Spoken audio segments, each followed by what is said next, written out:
I've been to a movie premiere in a gym. What made you choose Equinox? Well, I didn't choose it specifically. It was a group decision, but I think because it's about, it's about initially anyway, it was about a sport, surfing, and I think that there's a lifestyle component to that makes sense. I don't know, you'd have to ask Jeff though. And so now surfing-wise, on a scale of 1 to 10, how good of a surfer are you?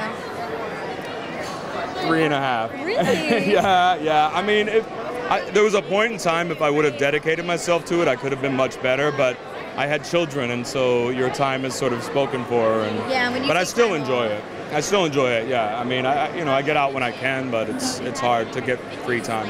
And so now you exec produced on this film, Isolated. How did you get involved? What made you decide to exec produce? Well, I also narrate the film, but one of the other producers, Jeff Clark, is a really good friend of mine, and he told me about this documentary he was working on that started off as a surf documentary and became something else completely different, and that's what sort of piqued my curiosity.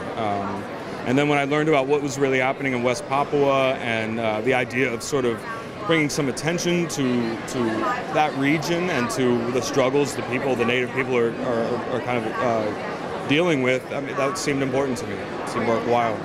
And so now also you're making your directorial debut soon, yeah? Yeah. Tell us a little bit about that and the movie you're working on. Yeah, I'm really, really excited. I'm nearly finished post-production. It's a thriller called Shreveport that is about an actor who's kidnapped by a guy whose wife he may have had an affair with. So it's sort of, I was inspired by Misery and Deliverance. That's the kind of thing I'm going for, and I can't wait for people to see it. And you said this has been one of your favorite sets to be on ever. Yeah. Why do you say that? Well, I mean, we shot the whole movie in a swamp, and it was just really, every day we were sort of like camped out in the swamp for a couple weeks, and it just got, it felt like we were all kids. It was sort of like a throwback to summer camp or it's just a good family sort of feeling. So no sound stages there, just raw swamp. Yep. Yeah? Yep. And then also, we saw a picture of you recently online with you and your son, Deacon, going to a soccer game. You guys look so much alike. Yeah. It's incredible. I guess that makes biological sense. Yeah, I mean, it does, right? For more celebrity interviews, log on to popstoptv.com. Pop culture for the next generation.